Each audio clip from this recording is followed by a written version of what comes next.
Hello students, I hope you are all doing good. Today I'm going to do my lecture on telephone etiquette, which is another new lesson that comes under BCC 1340. So this lecture on telephone etiquette is also divided into two main sessions.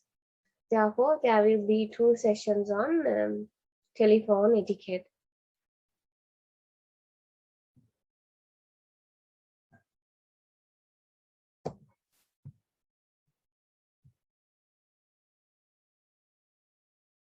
These are the learning outcomes of today's lesson. First of all, I will explain to you what is telephone etiquette, then types of telephone communications, understand the importance of a business telephone call, identify the characteristics of a good business telephone conversation, and practice and develop business telephoning skills.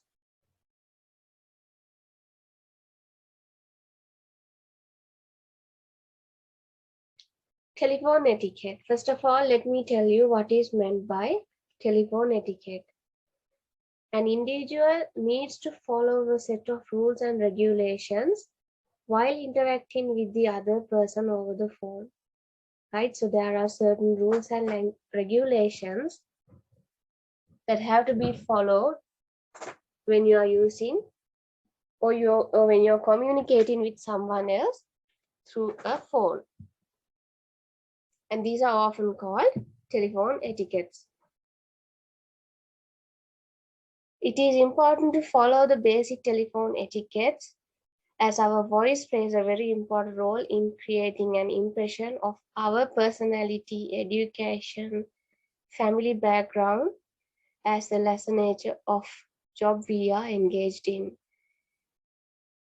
So even though we do not see the person who is at the other end when we take a telephone call, still the voice, the way we use certain words, the way our physical expressions, although we think that those do not have an effect on telephone calls, there is an effect of all those when it comes to telephone calls, and it depending on the way we speak, depending on our voice, depending on the words that we use, a particular message or is built up on the person who is at the other end of the phone. So therefore we have to be very careful when we use a telephone. I know that all of you do have a telephone or do have a mobile phone with you, and that you regularly take calls, and sometimes because taking phone calls have become something natural, you might not be aware of the proper language that you should use and certain words and expressions that you should avoid when you are engaged in a telephone conversation. Therefore, all these areas will be covered through these two lectures on telephone etiquette.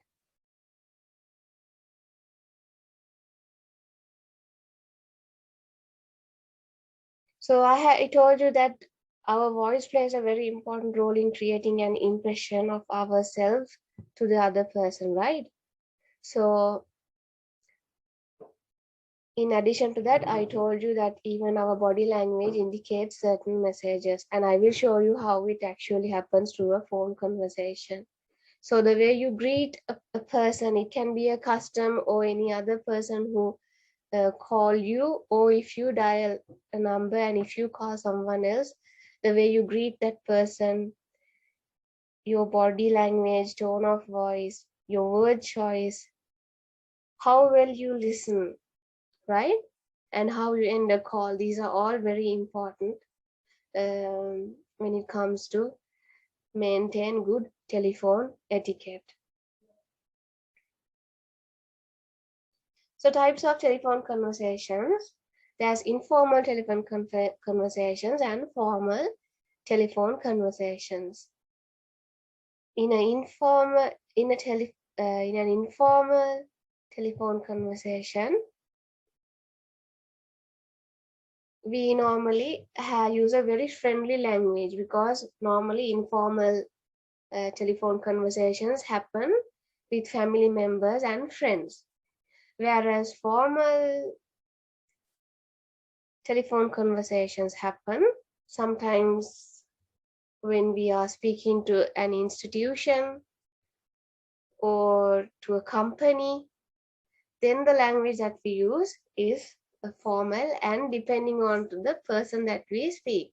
For example, if one of my friends are working in a company, if my best friend is working in a big company in Sri Lanka, I would still use an informal language, because that person is my friend. But if I'm taking a call to a well-known organization, and if that person is an unknown person, then I will have to use a very formal language, right?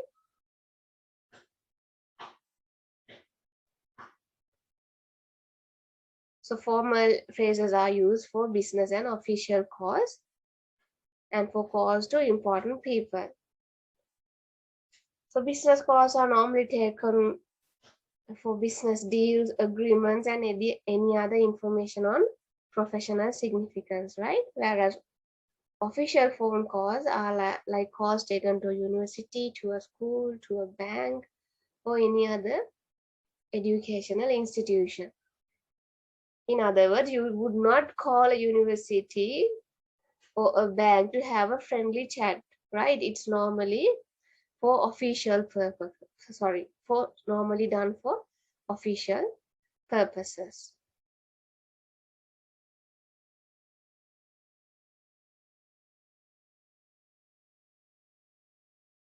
So the next slide is on the importance of a telephone communication in business. So when it comes to business, people who when it comes to business, it's always very important for an organization to keep very good communication with the organization's customers, right? Because everything is based on customers, and therefore it's very important to have a very good friendly relationship with your customer. Even if sometimes it might be a bad customer, it might be a good customer, yet you have to be very polite and very respectful for all these customers, right? And if we compare a telephone communication and an email, a telephone communication is of course it's a much faster interaction than email, because then and there you can call the person, and if that person is not busy, you can get a reply to what you actually want to talk about, right? Whereas if you send an email, it might take a little longer than in a telephone conversation. And the other point is, it is very easy to use and it is very quick. Therefore, telephone communications happen very often in the business field. Even though there are various types of communication methods, you know that people do have Skype chats, people do log into Zoom meetings and do a lot of discussions, right? The technology has moved very fast, and there are so many communication methods, but still the effect of telephone on communication has not gone down, but it has actually increased.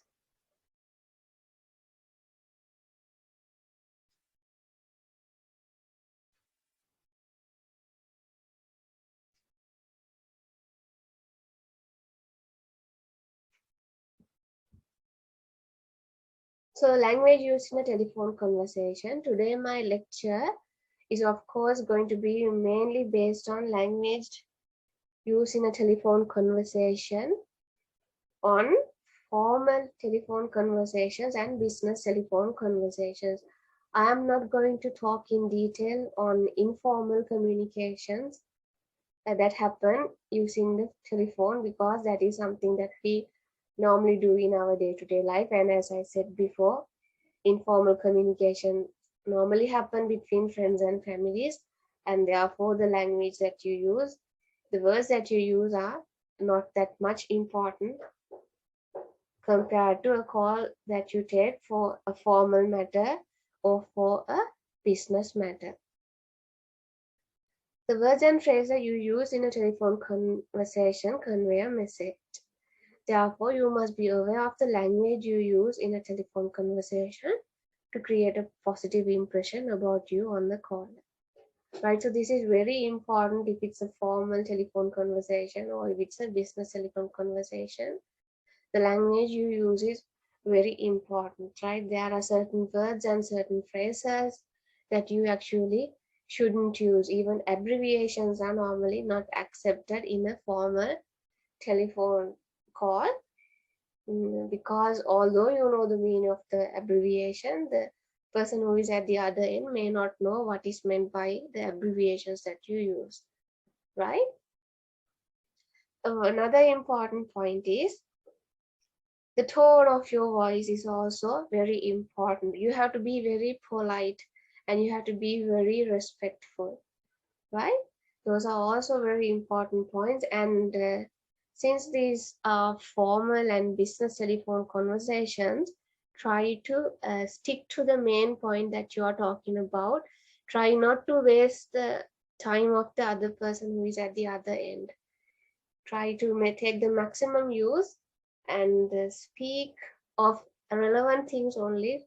Try to talk to the point very politely, very genuinely, and try to end the call as soon as you can, right?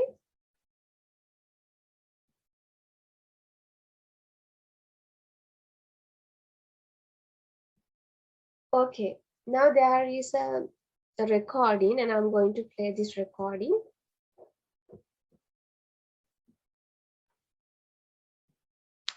Okay, so this recording is based on a conversation between a gentleman and a lady, and it's on a job inquiry.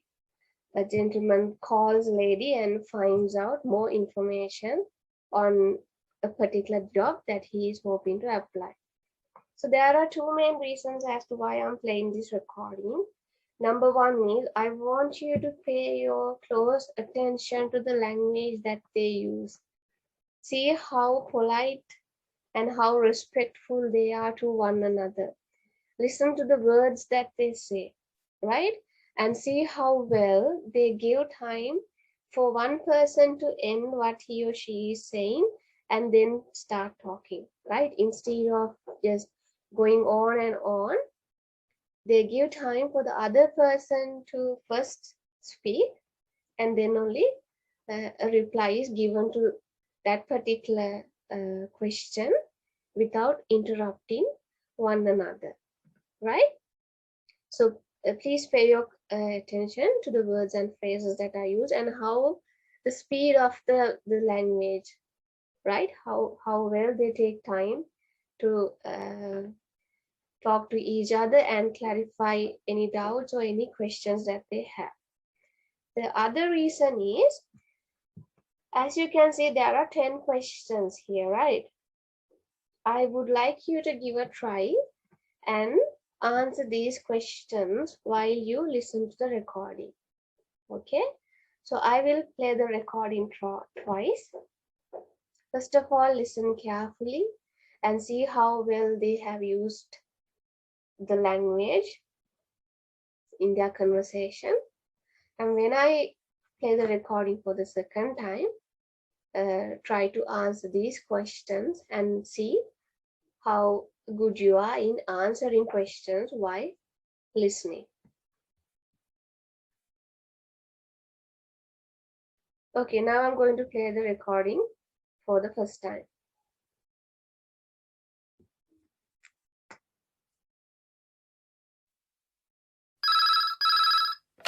Good evening, King's Restaurant. Good evening. I'm ringing about the job I understand you have vacant. Oh, yes. I'd like to find out a few more details, if I may. Yes, of course. Can I take your name? It's Peter Chin. OK, Peter. Well, if you want to ask about the job, and then if we're both still interested, we could arrange for you to come for an interview. Great, thanks. I'm afraid I missed the advert for the job, but heard about it from a friend. That's no problem at all. What would you like to know? Well, what sort of work is it? Washing up? It's answering the phone. Oh, right, fine. And not waiting at table. That'd be good. And how many nights a week would it be? Well, we're really only busy at the weekend. So 2 nights? 3, actually, so it would work out at 12 hours a week. That'd be fine. It wouldn't interfere with my studies. Are you at the university? Yes, first-year physics student. Oh, right. And because I'm not an EU national, would I need a work permit? Yes, you would. Just get your tutor to sign it. That wouldn't be a problem if I were to get the job. Where exactly is the restaurant? Well, we have 2 branches. The one we're recruiting for is in Hillsdon Road. I don't know that. How do you spell it, please? It's HILLSDUNNE Road. Got that. Thanks. Is it near a bus stop? Yes, the nearest one would probably be just beside the library. Oh, yes, I know it. That'd be fine for me. And could I ask about the pay? We're offering £4.45 an hour. That's very good. My last job was £3.95 an hour. We feel it's pretty good, and we also offer some good fringe benefits. Really?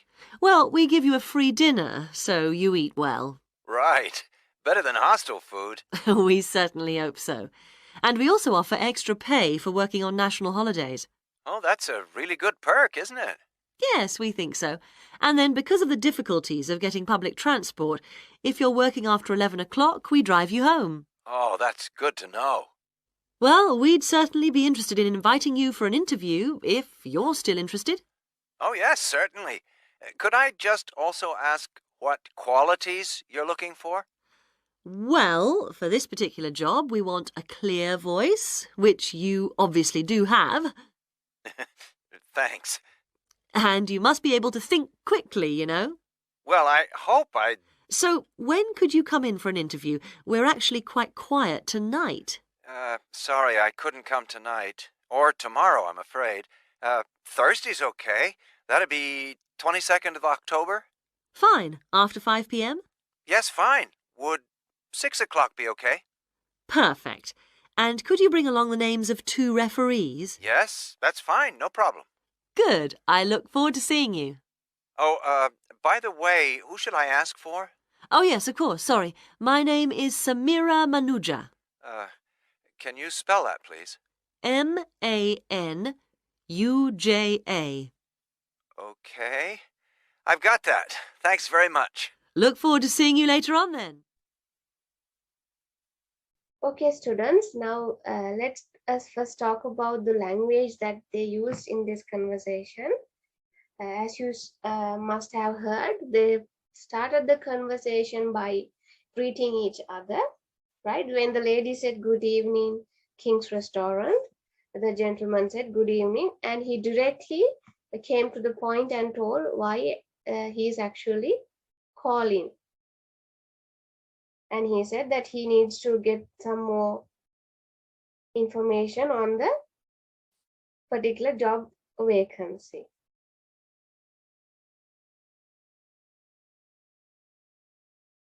And if you listen, when I play the recording once again, listen carefully. The gentleman says, "I'd like to find out a few more details if I may," right? So although he called to ask about more information, he's asking whether he would have permission for that, right?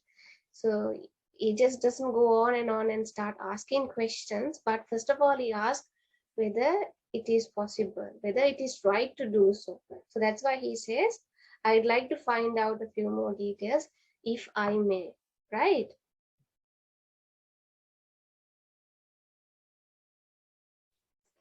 Then so many questions were asked, right, as with regard to what the job would do. what the job will be. Is it washing up? And the lady said, no, it's answering the phone. And then he asked for directions to the particular place that the interview will take place, and clear instructions were given until the gentleman was confident that he can find the place, right? And then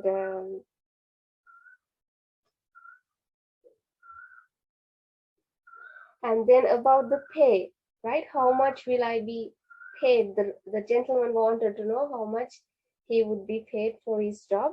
And so that was also asked in a very polite manner.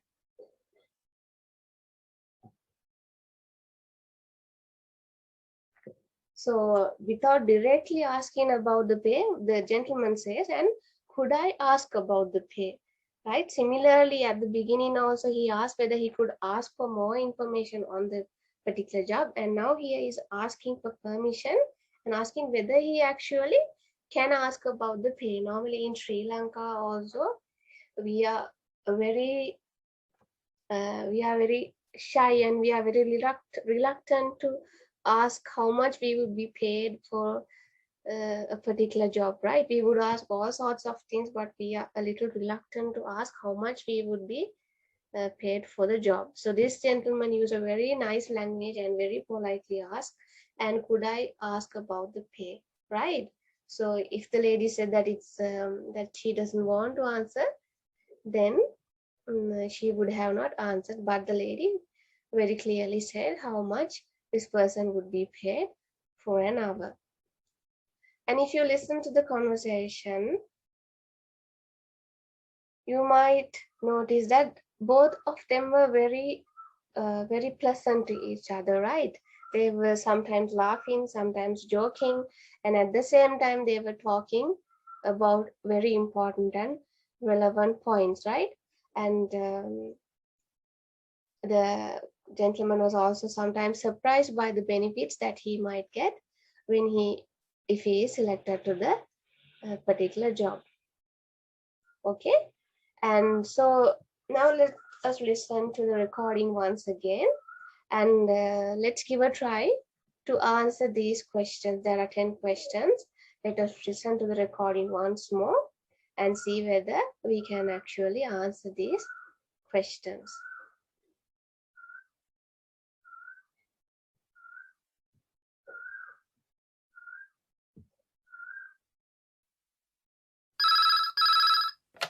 Good evening, King's Restaurant. Good evening. I'm ringing about the job I understand you have vacant. Oh, yes. I'd like to find out a few more details, if I may. Yes, of course. Can I take your name? It's Peter Chin. Okay, Peter. Well, if you want to ask about the job, and then if we're both still interested, we could arrange for you to come for an interview. Great, thanks. I'm afraid I missed the advert for the job, but heard about it from a friend. That's no problem at all. What would you like to know? Well, what sort of work is it? Washing up? It's answering the phone. Oh, right, fine. And not waiting at table. That'd be good. And how many nights a week would it be? Well, we're really only busy at the weekend. So 2 nights? 3, actually, so it would work out at 12 hours a week. That'd be fine. It wouldn't interfere with my studies. Are you at the university? Yes, first-year physics student. Oh, right. And because I'm not an EU national, would I need a work permit? Yes, you would. Just get your tutor to sign it. That wouldn't be a problem if I were to get the job. Where exactly is the restaurant? Well, we have 2 branches. The one we're recruiting for is in Hillsdon Road. I don't know that. How do you spell it, please? It's HILLSDUNNE Road. Got that. Thanks. Is it near a bus stop? Yes, the nearest one would probably be just beside the library. Oh, yes, I know it. That'd be fine for me. And could I ask about the pay? We're offering £4.45 an hour. That's very good. My last job was £3.95 an hour. We feel it's pretty good, and we also offer some good fringe benefits. Really? Well, we give you a free dinner, so you eat well. Right. Better than hostel food. We certainly hope so. And we also offer extra pay for working on national holidays. Oh, that's a really good perk, isn't it? Yes, we think so. And then because of the difficulties of getting public transport, if you're working after 11 o'clock, we drive you home. Oh, that's good to know. Well, we'd certainly be interested in inviting you for an interview if you're still interested. Oh, yes, certainly. Could I just also ask what qualities you're looking for? Well, for this particular job, we want a clear voice, which you obviously do have. Thanks. And you must be able to think quickly, you know. Well, I hope I'd... So, when could you come in for an interview? We're actually quite quiet tonight. Sorry, I couldn't come tonight. Or tomorrow, I'm afraid. Thursday's okay. That'd be 22nd of October? Fine. After 5 p.m.? Yes, fine. Would 6 o'clock be okay? Perfect. And could you bring along the names of 2 referees? Yes, that's fine. No problem. Good. I look forward to seeing you. Oh, by the way, who should I ask for? Oh, yes, of course. Sorry. My name is Samira Manuja. Can you spell that, please? Manuja. Okay. I've got that. Thanks very much. Look forward to seeing you later on then. Okay, let's see whether your answers are correct, and I hope that all of you were able to answer all the 10 questions, right? Now let us check the answers and see how good we were in trying to answering questions while listening to a recording. So type of work, it's answering the phone, right? It's not washing up, it's answering the phone. Okay. Then if the gentleman gets the job, he will be working in Hillsdon Road. HILLSDUNNEROAD.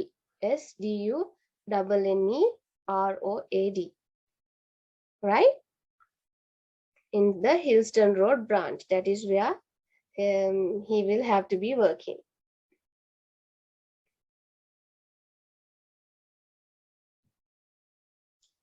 And where was the nearest bus stop? That's the next question. The nearest bus stop is next to the library, right? And the fourth question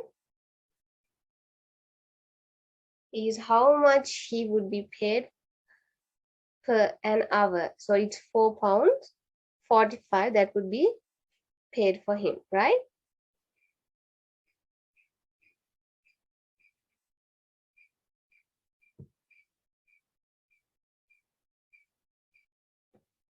So question number 5, extra pay when you work on national holidays. If the person is willing to work on national holidays, then he would get an extra pay, right? Then question number 6, transport home when you work after 11 o'clock. If you work after 11 o'clock, then you would be getting transport to your home itself. Then question number 7 and 8, qualities required. What are the qualities that are required for this particular job? Have a clear voice and the ability to think quickly. Those are the qualities that are required for this particular job. And the interview will be arranged on Thursday, 22nd of October, right? The interview will be arranged on Thursday on the 22nd of October. And the lady's name was Samira Manuja. She actually spelled the name and told the spellings for her name as Manuja.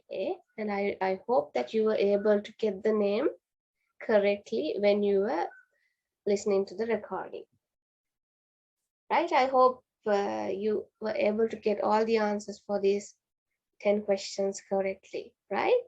So, as you heard in this telephone conversation, they were very friendly, very polite, right? And they gave time for each other to speak up and clarify any doubts, any problems that they have. So, even when you take a formal telephone call, try to follow these method, right? Try to say thank you, sorry when necessary, right? Say please when you think you should, right? So those are very good words that you can use to make your language uh, very formal in a telephone conversation.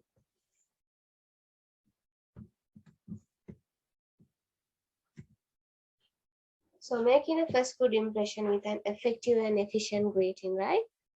Even in the recording you heard how well they greeted each other. So these are a few example phrases that can be used, right? So good morning, depending on the time that you take the call, you can either say good morning, good afternoon, good evening. ABC Enterprises, Tanya Madhushani speaking. Or you can say hello, good morning, good afternoon, or good evening. Or even you can say good morning, how may I help you? So good morning, how may I help you is of course a phrase that you will have to use if you are actually working in a particular company or an organization. If you take a call directly, you will not ask how may I help you. But if you are working in a company, then you might start your telephone conversation by saying good morning, how may I help you?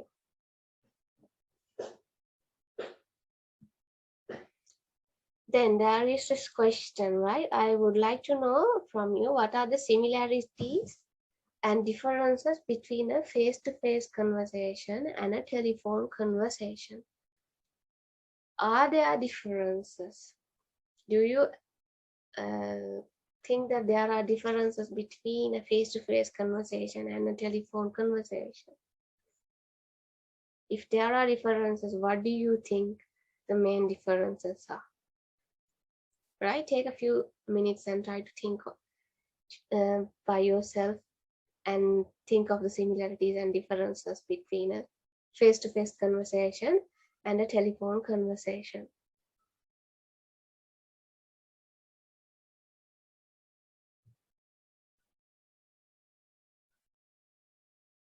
Okay, so in this slide, I have actually listed down the similarities and differences between a face-to-face conversation and a telephone conversation.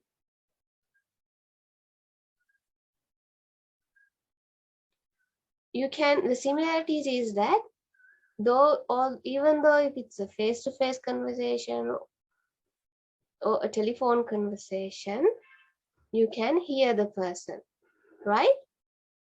And another thing is the language that you use. The tone of your voice indicates certain messages. So you have to be very careful, right? Sometimes you think that even though you were not rude to that, sometimes you might think that you were being very polite, whereas you might have sounded very rude. Okay, so be careful in the tone of your voice when you take an official call. It's very important to pay special attention to your tone as well as to the words that you use, right? Now the differences, one is you can see the person. In a face-to-face conversation, you can see the person, whereas in a telephone, you cannot see the person. But as I said before, the tone of your voice, the language that you use, make a particular impression on you, right? It affects the impression on you, on the person who is at the other end of the call, right? Then in face-to-face conversations, you can have eye contact, whereas in a telephone conversation, you normally do not have eye contact, right? Because you are physically, you are not seeing that person. unless you take a video call, right? And the next point is, can see facial expressions in a face-to-face conversation. You can see the facial expressions, whereas in a telephone conversation, your facial expressions cannot be seen, right? Whether you're happy, you're sad, or whether you're angry cannot be seen. But keep in mind that your tone and the words that you use might give a hint to the listener and might indicate and let that other person know whether you are angry, whether you are sad, or whether you are happy. Okay? Okay, now I'm going to play a recording. First of all, I'm going to play the recording. And let's see whether these are true, right? They say that there are similarities and differences between a face-to-face conversation and a telephone conversation. Let us first listen to the recording and see whether this is true, whether these given points are true. Okay, and then later on, I will play the video of this particular recording and see to how far these things that are being said here are correct, and the things that I told about the tone of your voice, the words you use, the way you express certain things. Let's see how it affects a telephone conversation.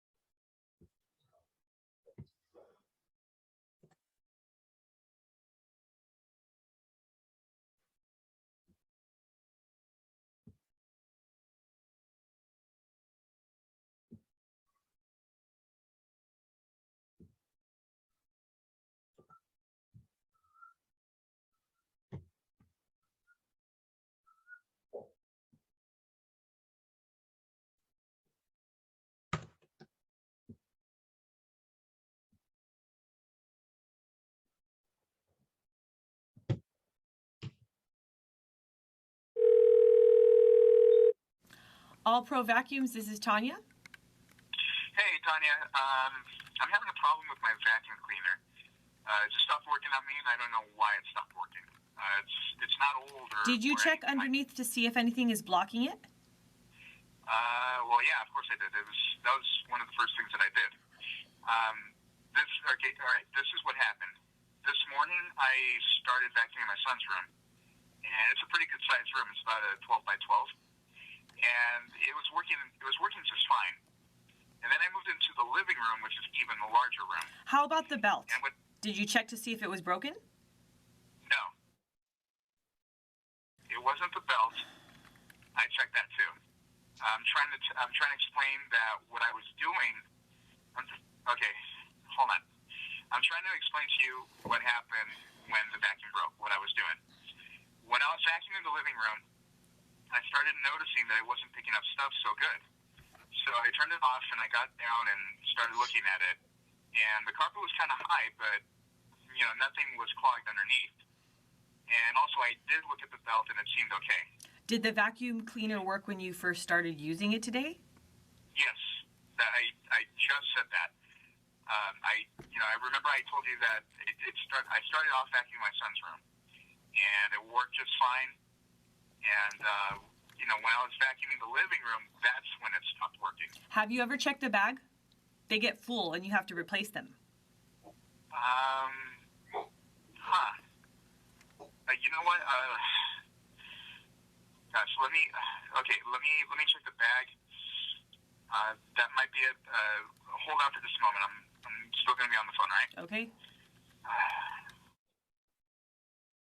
Let's see here.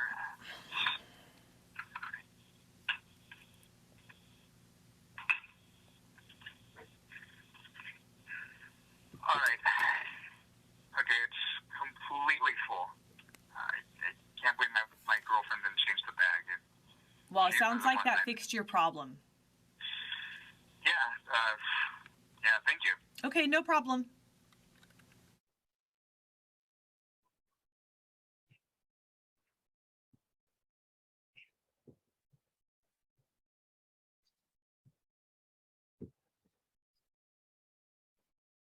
Okay, students, what do you think about that conversation?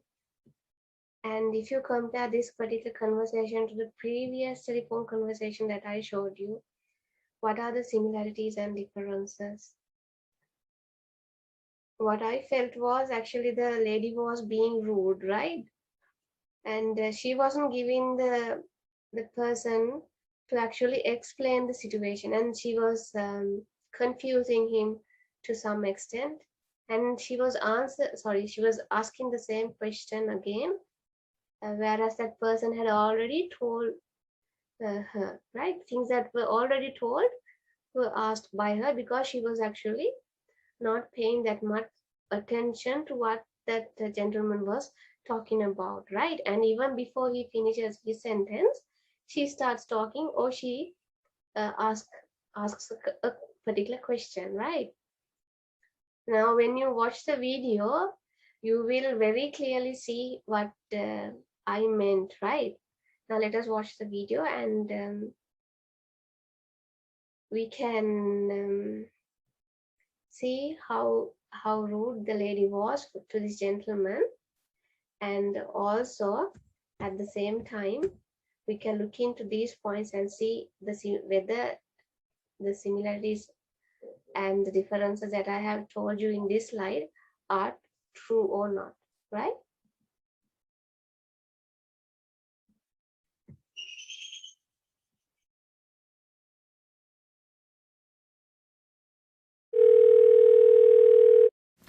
All Pro Vacuums, this is Tanya. Hey, Tanya. I'm having a problem with my vacuum cleaner. It just stopped working on me, and I don't know why it stopped working. It's not old or. Did you or check anything. underneath to see if anything is blocking it? Well, yeah, of course I did. That was one of the first things that I did. Okay, all right. This is what happened. This morning I started vacuuming my son's room, and it's a pretty good sized room. It's about a 12 by 12, and it was working. It was working just fine. And then I moved into the living room, which is even the larger room. How about the belt? And Did you check to see if it was broken? No,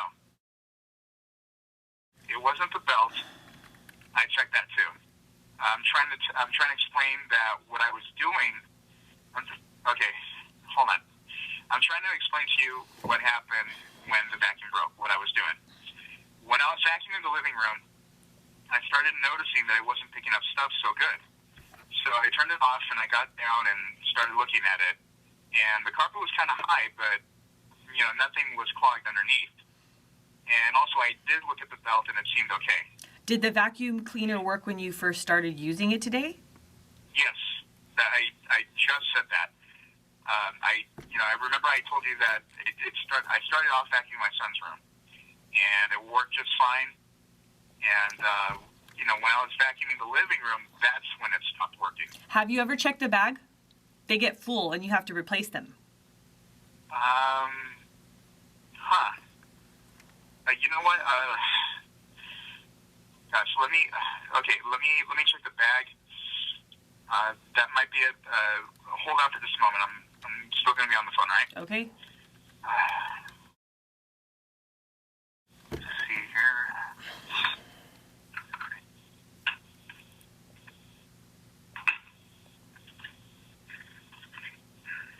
All right. Okay, it's completely full. I can't believe my girlfriend didn't change the bag. Well, it sounds like that fixed your problem. Yeah, thank you. Okay, no problem.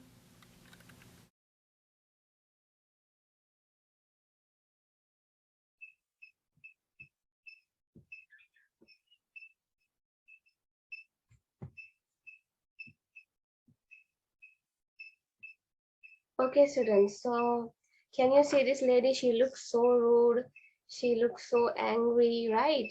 Whereas the other customer was on the other end was a very nice person, right? So I don't think it's fair to treat a customer the way she treated him, right? Sometimes she's typing, right? That means that her total attention is not on the customer's particular complaint, right? And she doesn't wait till he finish what he has to say, right? Instead of that, she starts and she questions him, right? And then she asks the same thing over and over again. And because of this behavior, even the customer later on sounded a little worried, right? And a little confused. So because of that, try to avoid such a telephone conversation, right? Especially when it comes to formal and business telephone conversation. You might be going through personal issues. You might have your own problems, right? But still the person who is at the other end of the phone call is not to be blamed, right? This lady's behavior shows as if the customer is to be blamed for whatever trouble that she is going through, right? So do not try to use such languages or such facial expressions and all when you are taking a formal or business telephone conversation, right? Even before we watched this video, we were able to guess certain things for the way the lady was speaking, right? For the tone of her voice, the way she questioned him, gave us certain hints that the lady is not being very polite.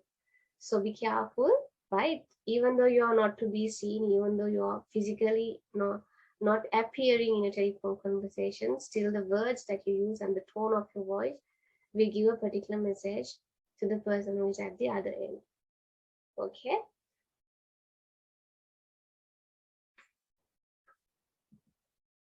Okay, I have another question. My slides are actually full of various questions on telephone, on the lesson telephone etiquette, right? So what can be the consequences of improper language and tone in a phone conversation, right? You can become disappointed.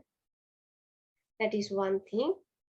Then you might get complaints. The manager might receive a call and a customer might leave a complaint against you for being rude to him, right? Disciplinary actions might be taken.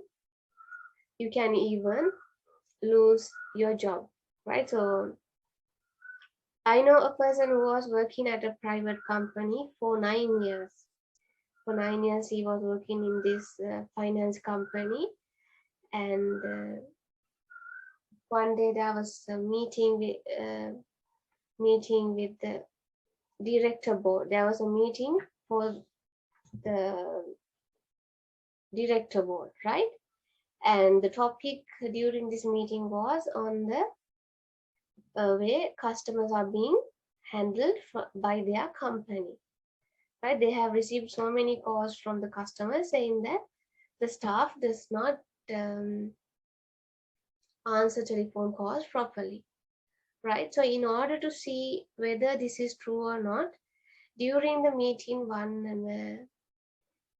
one person from the director board actually gave a call to their head office and asked one of the staff members to transfer the call to one particular department. For example, think that this staff member was working in the marketing department and the caller wanted to speak to someone who is in the department of recovery, right? So this staff member who answered the call did not answer the call properly, right? A good language or a good tone was not used. The person was not greeted, and when the person at the other end of the call told that could I speak to someone in the recovery department, this boy actually said that you will have to redial the number and call to someone in the recovery department. So because he didn't use proper telephone etiquette, although he was working there for 9 years, this boy lost his job. Okay, so telephone conversations, even though we think that it's a very simple thing, you just have to dial a number and give a call, or you just have to take the receiver and answer the phone call. It's much more than that, right? It's a very serious issue, especially when you are working at a particular company. So someday when you also go to the business field, when you're also working in a particular company, you will understand what I'm saying and how serious it is, because in the midst of all the work, you also have to be polite in your telephones, and you have to answer the telephone calls and give them correct information. You have to be very polite, and at the same time, you also have to do the work that you are being doing, right? So it's take this lesson as a good way for you to learn the most basic telephone manners that will be very helpful for you whenever you join a company and start working as a member of that company.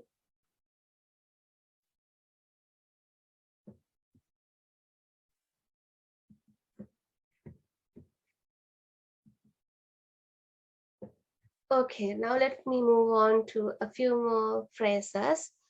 So if you want to know, if you are working at a company and if you want to know the caller's name, these are phrases that you can use, right?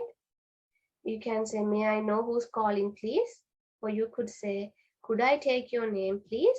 Or may I know your name, please? These are phrases that you can use if you need to know the caller's name, right?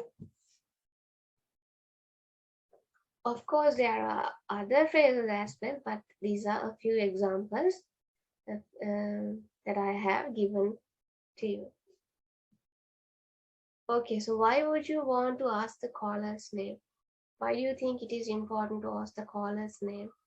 Now, like in the example, I spoke to you about the boy who lost his job after working for 9 years. If he just asked who is calling at the beginning, right? If he said, like, may I know who's calling, please? Or could I take your name, please? Then the boy would have known that he's actually talking to one of the members in the director board, right? Then that person would have been more alert in the way he handled that telephone call, right? That is also one reason as to why you need to take the caller's name. Then the other thing is for record purposes, right? In case if someone asks you later on and ask who gave you the message, who called you, right? It's always good to know the person's name so that you can be very sure and you can keep it for record purposes. And of course, it helps you to know the position of the person. Is he a manager? Is he an office clerk? Is he one of your friends? Right? So depending on the post of the particular person, or depending on the position that they hold also, you can vary your language, right? So if it's one of your friends that have called you, you do not need to say sir or madam. But whereas if it's a manager that is calling you, of course, it's very important to use words like sir, madam, and so on, right? Knowing who the person is exactly will help you to use the correct tone and expressions. If it is your friend, you do not need to say sir or madam.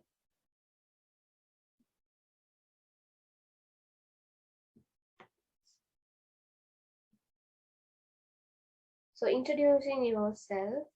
This is also if you are working at a particular company and if you receive a call, these are expressions that you can use to introduce yourself, right? You can say hello, Dimut Karyawasam speaking, or else you can say good morning, this is Dimut Karyawasam speaking, or else you can say hello, I am Dimut Karyawasam from AB Brothers Limited. Why is it important to say where you are actually working? The reason is because sometimes maybe the caller actually wanted to dial People's Bank, whereas the caller had mistakenly dialed AB Brothers Limited.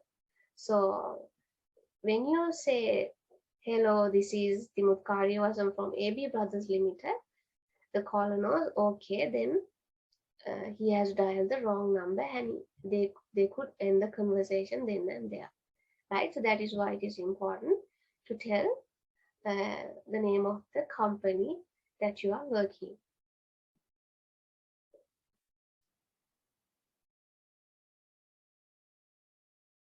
Okay, this is an activity that you have in the manual. I would like you to give a try, right? So these are some tips you need to remember in business telephone etiquette, but they are all mixed. Find the appropriate topic for each description. So there are 5 descriptions given, right? Go through these 5 descriptions and select the appropriate topic for each of these 5 descriptions. The first one says, speak directly into the phone, use a normal tone of voice. The louder you are, the louder everyone else becomes. So what is the appropriate topic for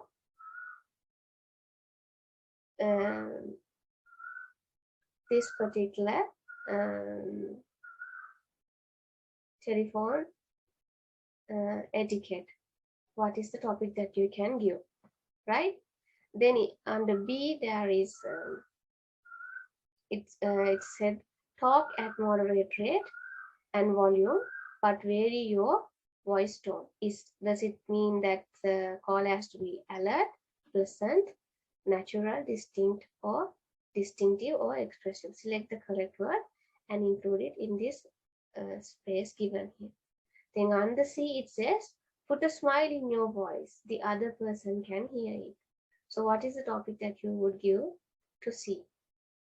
Then under D, it says, show that you are wide awake, ready to engage in conversation. Then under E, it says, use simple, straightforward language, avoid technical terms and slang. So what is the topic that you would give to E? Select the most suitable topic and write it in the correct space that is provided, right? So these are also business phone etiquette that you can use when you are taking a business call or when you need to have a formal telephone conversation.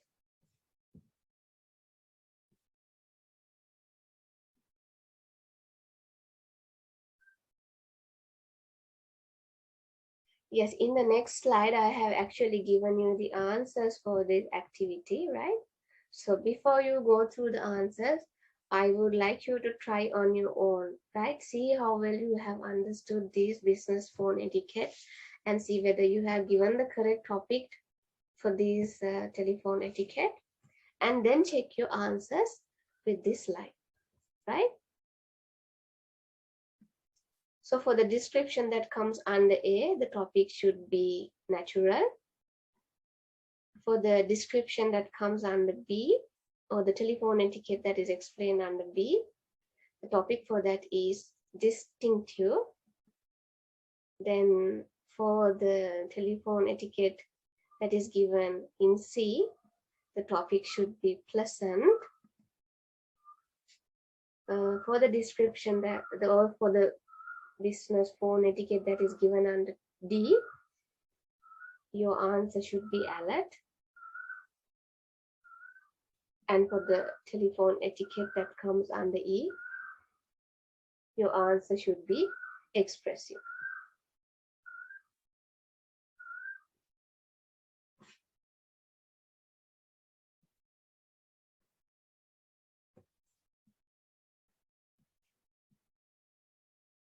Asking for someone.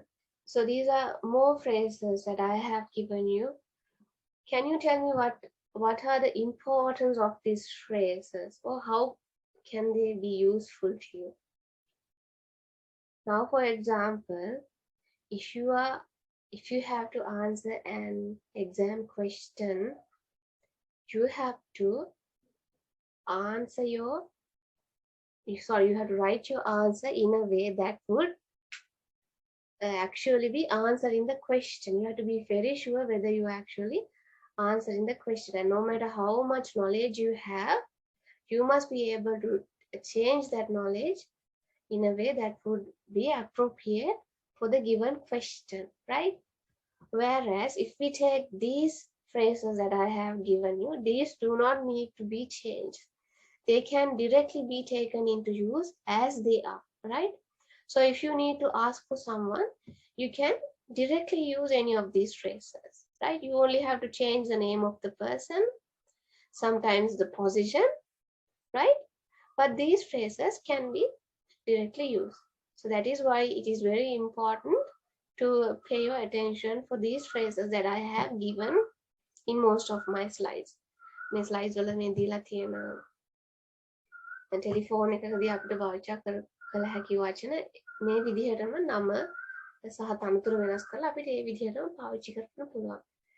ඒ නිසා තමයි මේ දීලා තියෙන වාක්‍ය ගොඩක් ප්‍රයෝජනවත් වෙන්නේ, right?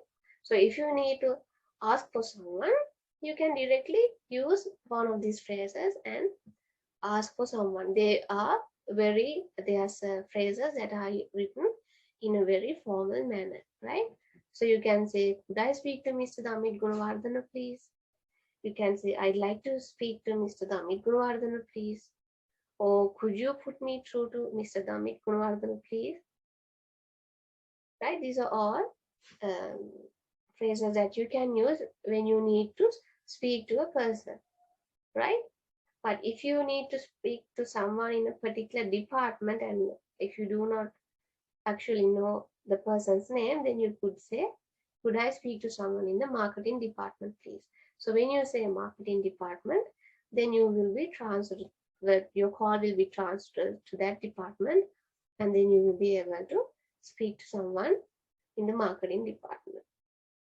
This can be done even if you take a call to the university as well, right? So normally a call that you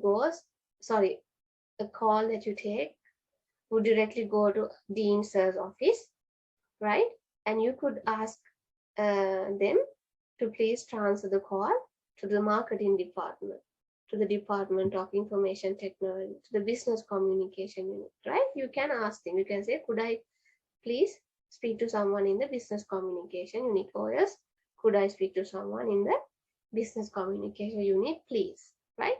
Then you will be transferred directly to that particular unit.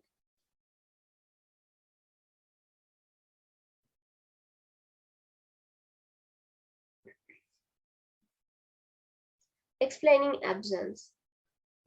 So these phrases are also, as I said before, are very useful if you are working at a particular organization, right?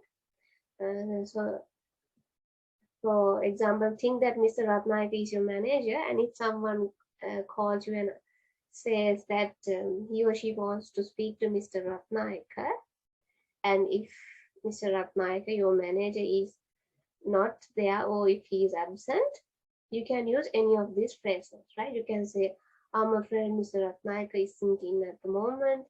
You can also say, I'm sorry, he is in a meeting at the moment. If your manager is at a meeting, you can say that he's at a meeting, right?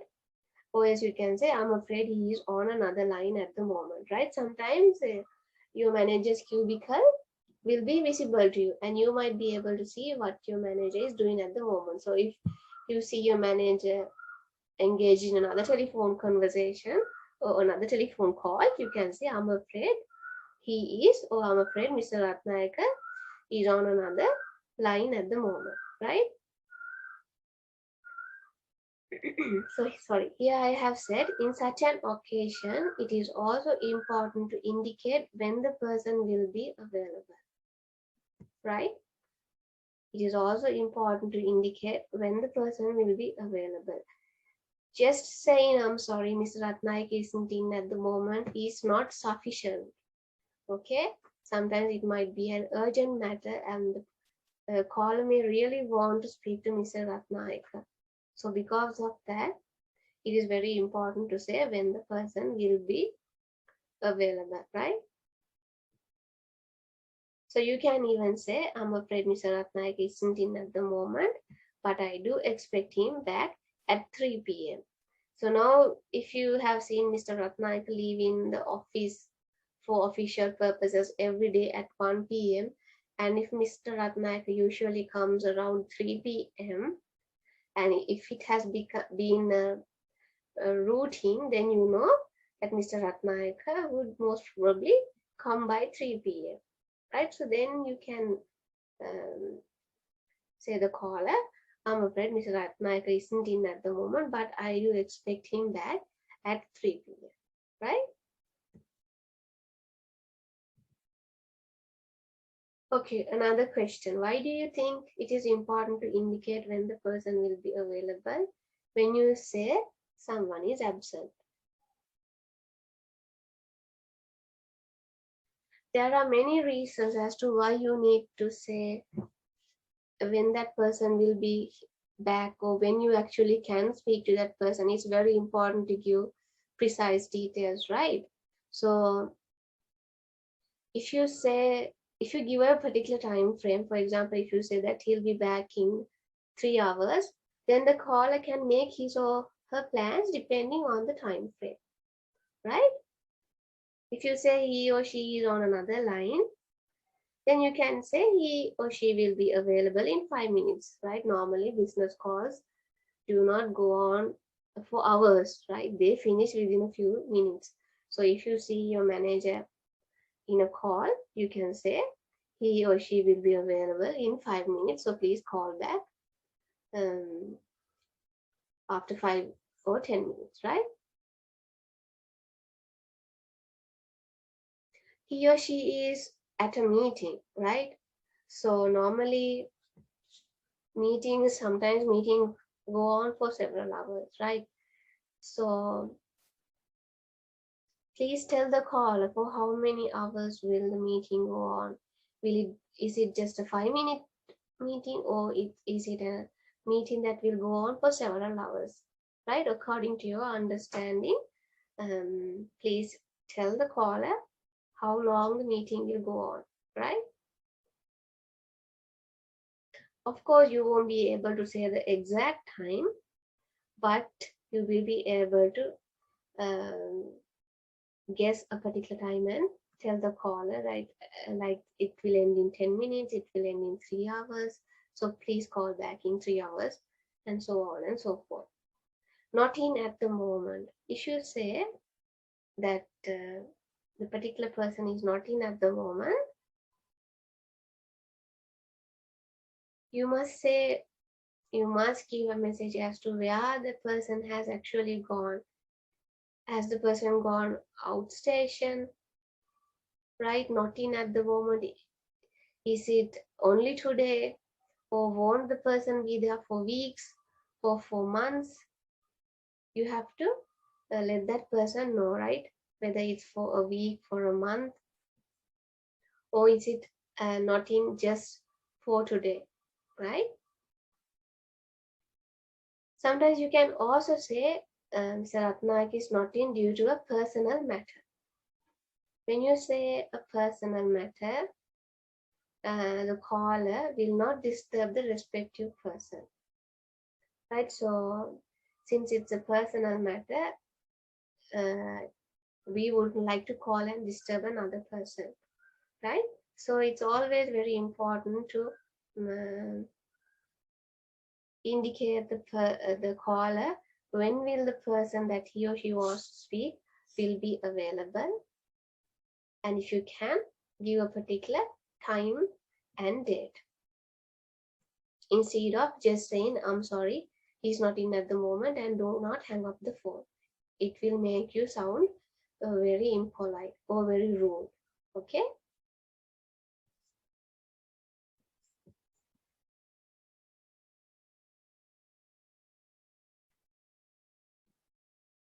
Keeping someone on hold.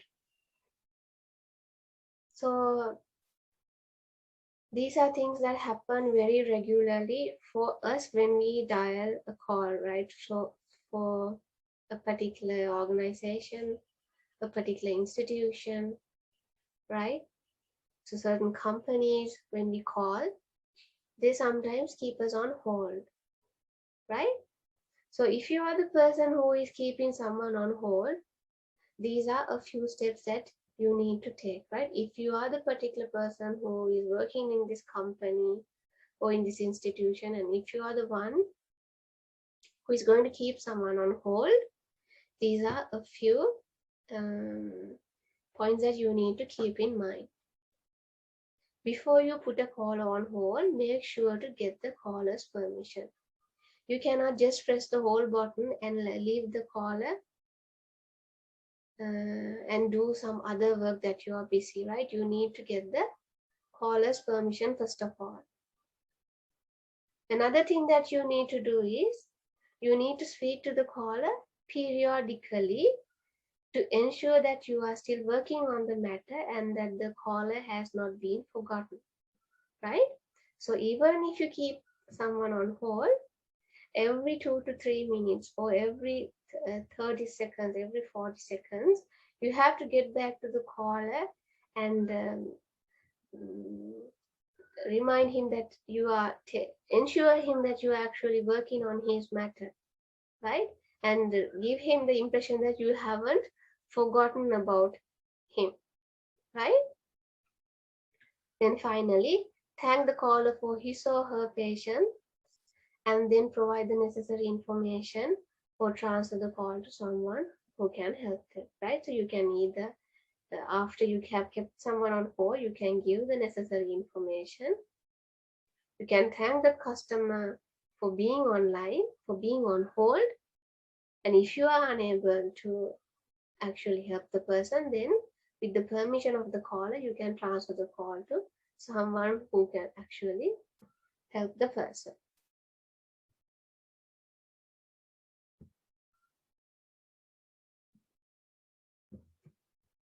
So these are example phrases on how you can keep someone on hold. Let us look at example 1. Caller, I'd like to speak to Miss Kumarasinghe, please. Reply, Miss Kumarasinghe is not available right now. Would you like to hold, please? Would you like to hold, please? Right, so you're being very polite in the expressions that you use. Or else you can say, I'm sorry, Mr. Kumarasinghe is not available right now. Would you like her to call you back, please? So if the person doesn't want to be on hold, perhaps you can ask the caller whether he or she would like to call her back please, so that he wouldn't have to be on hold. In example number 2, caller, I am interested in paying off my account balance. Can you tell me what it is, please? Reply, yes, absolutely. Could you please hold the line while I search for your information on the computer? So now if you are working at a bank and if a customer actually wants to pay the account balance, you need to get information, right? You need to log into your computer. You need to search for this particular person's information. And so sometimes the caller may have to be on hold. So instead of just starting to look for the particular caller's information, you tell why you are keeping the caller on hold, right? Here, the reply for the call was, could you please hold the line while I search for your information? So the receiver says why he has to keep the caller on hold, right?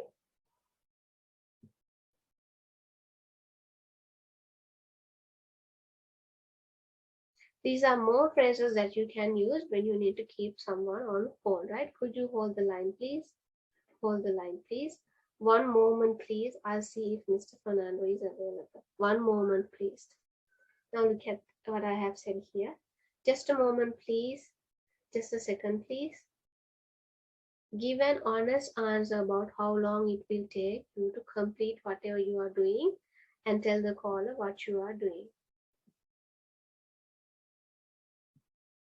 Okay, so the time duration that you give, it should be an honest answer. It should be a true answer. It's very easy to say just a moment, please, just a second, please. But in reality, Of course, it takes more than a second. It takes more than a minute for you to get the job done, right? So without saying just a moment, please, just a second, please, it's always important to tell the caller like how long it will take for you to complete the task that you are doing and to get back to the caller or to transfer the call or to get a message or whatever you have to do. Don't say just a moment, please, because it is very easy to say. Try to give an exact time uh, that you will take to get back to the call.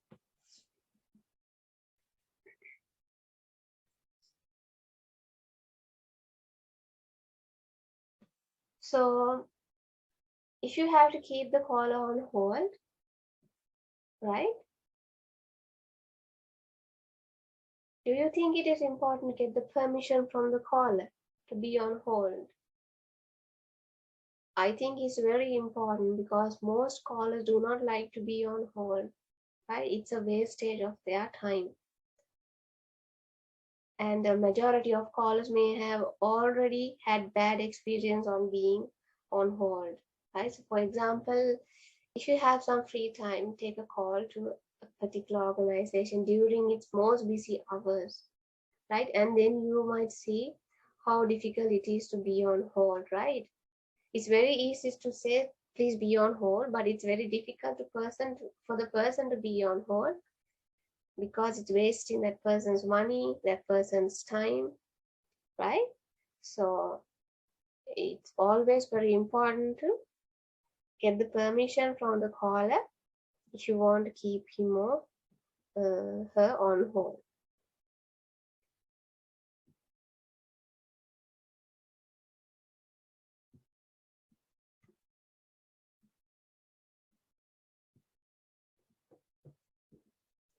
Okay, students, that's all I have for you on my today's session on telephone etiquette.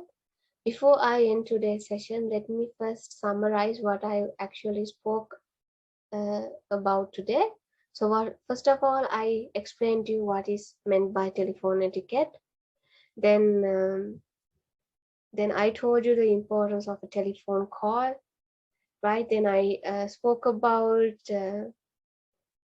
telephone conversations, different telephone conversations. There can be formal telephone conversations, there can be informal telephone conversations.